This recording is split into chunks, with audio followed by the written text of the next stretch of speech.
And in that moment, I knew it was over. Hey guys, Dr. Alex here, Punch Doctor, CEO of Punching Power. And today I want to take a look at Bernard Hopkins versus Kelly Pavlik, the first episode in my Flip the Script series. At the end of the day, boxing is just two people fighting. However, there's a lot of stuff that goes on before the fight even starts that can significantly affect the relationship in the ring and the dynamic between the fighters. Before we get into the mechanical side of the fight, I want to show you a deeper psychological layer, the mental battle between the fighters prior to the bout. I'm going to show you how Hopkins and Pavlik related to each other before the fight and compare it to Hopkins-Taylor and Pavlik-Taylor. I'm going to show you how these things made a large difference in the fights, and then I'm going to go over Hopkins' exploitation of Kelly's mistakes in the ring. Let's set the stage. Running up to the fight, Kelly was a 34-0 sensation. He was knocking everybody out, had 2 fights against Jermaine Taylor, the first ending in KO when he took the middleweight title, and the second fight, which I went to, ending with a decision. The pressure was on against Hopkins. Kelly was in a lose-lose situation. There's a huge expectation on him to win. He was a young, undefeated, power-punching middleweight champ. Pundits were worried Hopkins could even suffer his first KO loss against Kelly. He was that big of a favorite. If he lost, it would be a huge disappointment. He had to win. However, he was about to fight the most experienced, craftiest, and most seasoned guy of his career. Now, Hopkins, on the other hand, was almost 44 years old. He was coming off a loss to Joe Calzaghe, another fight that I attended, and was 48-5-1. He had already lost to Jermaine Taylor twice, and most people were writing him off. Here's the difference. Bernard had almost no pressure on him. He was in a win-win situation. If he wins, it's huge. If he loses, well, nobody really expected him to win anyway, so no big deal. Now, I mentioned before Hopkins being experienced. However, he had more than just experience. Hopkins was a predator. Remember, Hopkins was a street guy. He went to jail for robbing people. His job was to smell out, sense, and exploit weakness. He developed these skills in the highest stakes environments, the streets of Philadelphia, and then later honed these skills while he was in prison. Dougie Fisher once said that Hopkins had that predator awareness I've mentioned before. Always alert, always aware of everything around him, and aware of anybody entering his space. He was totally attuned to his surroundings. Now, before we get to the fight, I want to talk about mind games. The point of a mind game is to rattle the persona or mask someone presents to the world. They work when there's a disconnect between who you portray yourself to be and who you really are on the inside. It's the difference between who you are when you're by yourself and who you are when you're interacting with the world. I made a video about this on Ryan Garcia after his last fight you should check out if you're interested in learning a little bit more of this phenomenon. In psychology, you would consider this dissonance between the true self and the mask. We can call this ego dissonance. This is also echoed in Eastern philosophy as well. The true big S self and the small s self. Mind games are designed to expose this difference, make you question your ego, your self-identity, and act out of insecurity. They're designed to pierce the veil of illusion and poke at and provoke your identity so you become reactive, readable, or act out of anger. I go more into this in my Floyd mind games video if you're more interested too. Ultimately, mind games are designed to get people to play your game or fall into your frame. They're also designed to elicit tells, like in poker, a subtle act that betrays the actor. It could be a glance, a movement, something that isn't really verbal or intellectual, but when you see it, you just know. All in all, it's about frame control. The guy with a stronger frame almost always has an advantage, and one way to get frame control is to find cracks in the other guy's frame. However, if it fails, it can often expose you. If you get thrown off, failing to elicit a reaction in your opponent, it can be a tell for you. Additionally, when you hear that someone has someone's number, this usually refers to this sort of mental advantage. It's why Kelly can beat Jermaine Taylor, yet lose to Bernard, who lost to Jermaine twice. Now, some guys can be impervious to these games. Guys who are totally congruent, who know who they are and are who they are without a show or without a mask. Marcos Maidana comes to mind. He's a guy that mind games simply wouldn't really work on. Floyd didn't even try to play mind games with him, for example. Adrian Broner tried, but they didn't work, and ultimately showed how Adrian Broner's attempt at mind games maybe was part of his downfall, right? His attempt at running mind games on Maidana was the mask or frame that was broken by Maidana's stoic indifference. You might see a guy and get intimidated by the mask or persona. However, that one tell or chink in the armor can make the whole illusion collapse, and that's what mind games do. That's why guys like Hopkins, Tyson, even Floyd and other guys can take control so fast. They know how to see behind the act. Sometimes it's easy, other times it takes work and effort. With Hopkins Pavlik, it just came down to a glance. Let's take a look at the body language between Hop and Kelly, and also the body language between Pavlik and Taylor, and Hopkins and Taylor. I tried to find some pictures of the Kelly-Hopkins weigh-in and stare-down. However, only really found a bad point of view video. However, this pic is one I distinctly remember from the weigh-in, and it perfectly captures a flash of intimidation from Kelly. And sometimes that's all you need. And these are some of the things I'd really look at as far as an indicator of which way to bet when I was betting on boxing a lot. Now, Bernard probably read something in Kelly that he felt he could exploit. Maybe he smelled a little bit of hesitation or weakness, a little chink in the armor, maybe Kelly's demeanor at the final presser, or maybe just in the moment of the weigh-in that gave Bernard a view into Kelly's psyche that preempted the aggression at the stare down. Something inviting, something that Bernard saw kind of gave him the feeling that showing aggression would cause Kelly maybe to hesitate for a moment. Then the stare down likely confirmed Bernard's read. Now let's look at how Bernard and Jermaine are relating to each other. You see Bernard being Bernard, and Jermaine's not having any of it. He's drawing back, not showing any vulnerability. Bernard's attempts at mind games against Jermaine didn't work here. They didn't work against Calzaghe, notably, either. Now look at Pavlik Taylor. I couldn't find a good picture before the first fight, so this is before the second fight, and it looks more or less even, right? If I had to really scrutinize the body language, I'd give Pavlik a slight edge, maybe a few percent in his favor. Taylor looks a bit more tense here, and he looks like he has something to prove, although he always carries that kind of nervous energy. The fight itself was much closer and back and forth, especially compared to fights where there's a disparity of aggression or a flash of intimidation, like in the Hopkins-Tarver fight and the Hopkins-Pavlik fight. Hopefully these body language breakdowns make some sense to you. Leave me a comment down below if you'd like to see more of this. I always like talking about this stuff. Now let's move on to the actual fight. So Hop took advantage in two areas: exploiting Kelly's positional readiness and reading Kelly's intention to punch and then countering. There were two things I noted very clearly that Hop took advantage of. Let's take a look at these things in action.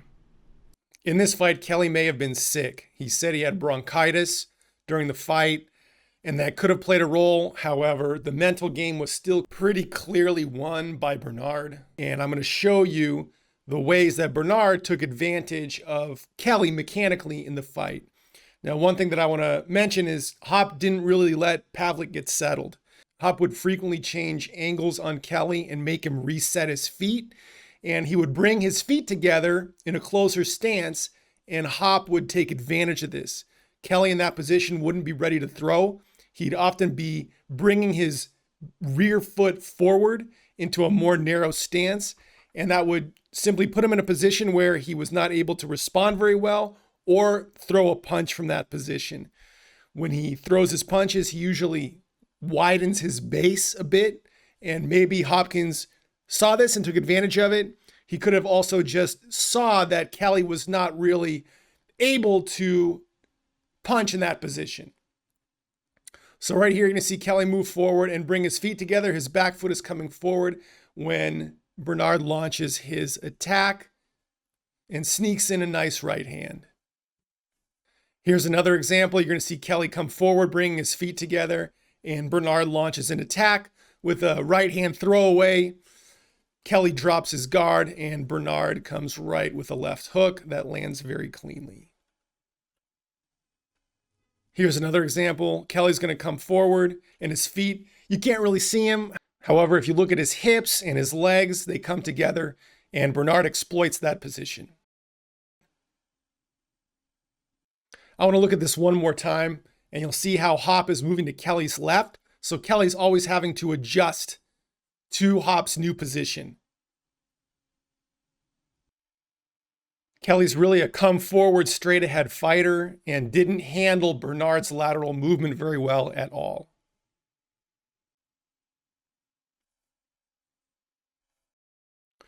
Here's another example. You'll see Bernard moving backwards, baiting Kelly to come towards him, and you'll see Kelly do his little reset shuffle a few times. See that when he bounces up and down? He's not in a good position to react to a punch or to become offensive in that moment. And right here, Kelly comes forward. Bernard is still baiting, coming back. And right here, Kelly brings his feet together. And you see he does the little bounce up and down shuffle. And Bernard immediately takes advantage of that. We'll watch it one more time. Very good timing here from Bernard to take advantage of a very short window of opportunity in Kelly's lack of positional readiness. Right when he's coming down, his weight's coming down on his feet, Bernard intercepts that movement and strikes. And you see also Bernard is quote unquote breaking the rules, right? You hear a bunch of people say, you don't want to lean forward into the shot. Well, like I mentioned in my telegraphing video, Kelly has poor positional readiness right here, and Bernard is sniffing it out. And he's able to break the rules, lunge forward with a punch. His head is going over his knee, but he's taking advantage of Kelly's poor positional readiness.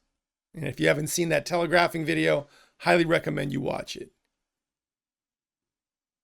Here's another example of Hopkins taking advantage of Kelly's poor position. And Kelly obviously is not ready to do anything right here. He's just walking to get back into position against Bernard. Bernard comes forward. Kelly's feet are together. And he lands a good hook. So these lapses in Kelly's readiness are being exploited by Hop. Here's another example of Kelly being somewhat out of position relative to Bernard as Bernard moves to Kelly's left. Bernard is moving to his right. You can see Kelly has a high guard here. His feet are kind of together. Bernard is moving, making Kelly adjust. Kelly's weight comes down. He's in a very poor position relative to Bernard, and Bernard strikes and lands a very good left hook right here. Here again, you're going to see Bernard taking advantage of Kelly's poor positional readiness. He's not in a good position to strike right here, and Bernard takes advantage of it. You can see Kelly's just getting close, moving his feet, getting close to Bernard. And he's not in a position to attack or really do much. And Bernard capitalizes on it. A couple punches get through the guard there.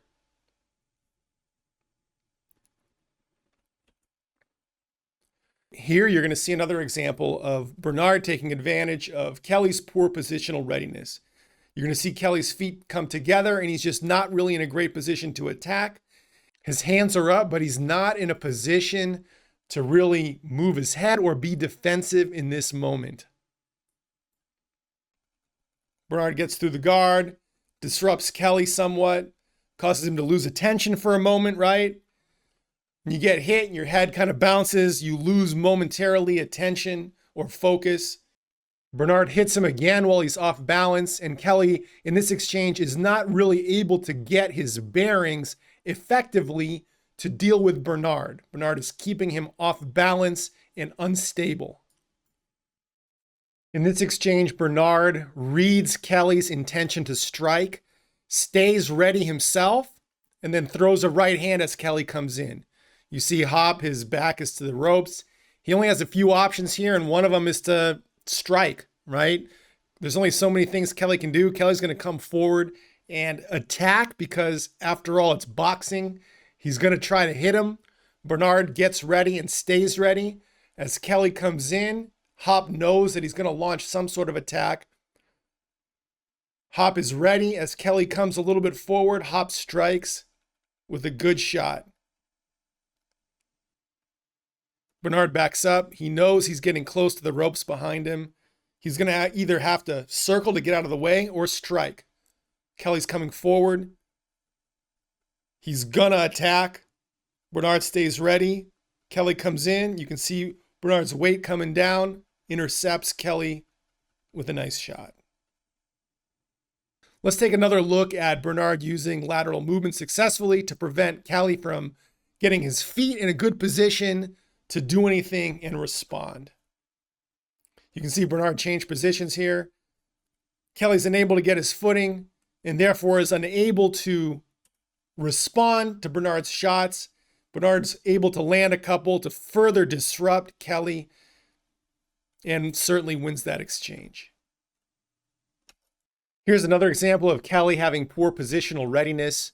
You're going to see right here his feet come together and Bernard capitalizes again. He's bouncing up and down like he's in a reset position, ready to get back into dealing with Bernard, and Bernard's just too fast. He sees that little lapse of positional readiness and takes advantage of it. Here it is one more time. Kelly backs up, his feet come together, he's kind of bouncing around, not quite in a position to do anything, and Bernard immediately takes advantage of it. About halfway through the fight, Bernard also started countering Kelly's jab very, very well, just with an easy slip counter, as we're going to see right here, and does it pretty much for the rest of the fight.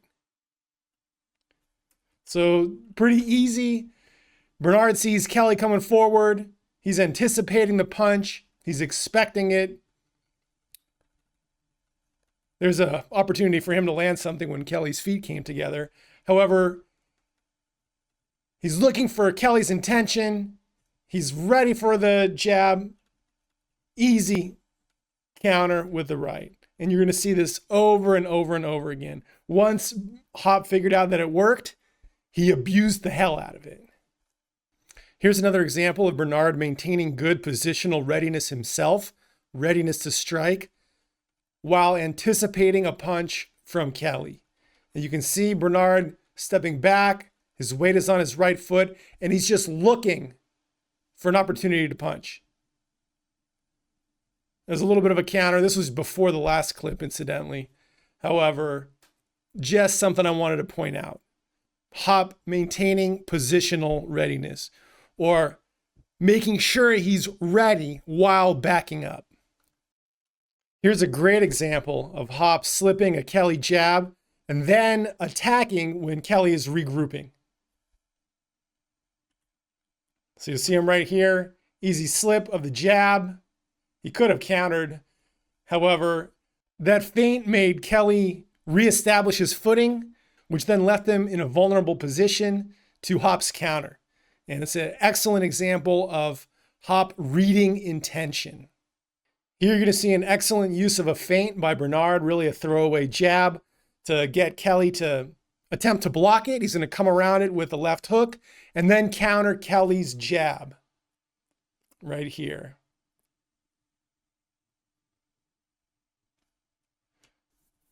Let's take a slower look at it. Hop throws the jab out there as a feint, a throwaway to draw Kelly's parry. Gets his arm out of the way and follows up very well with a hook. And now slips Kelly's jab and follows it up with an excellent counter. A bit of a blocked shot, but still. Here's another example of Hop slipping and countering Kelly's jab. Just doing an excellent job with that right here. With a solid right hand counter. So Hop reads Kelly's intention to throw, weight's coming down, immediately moves to slip and counters. Here's an exchange towards the end of the fight. Hop slips a jab. He gets hit a little bit by the jab, but counters, and then Kelly gets out of position and Hop capitalizes a ton on it. And once Kelly starts getting hit a few times, his attention and focus lapses, and Hop is able to capitalize very well.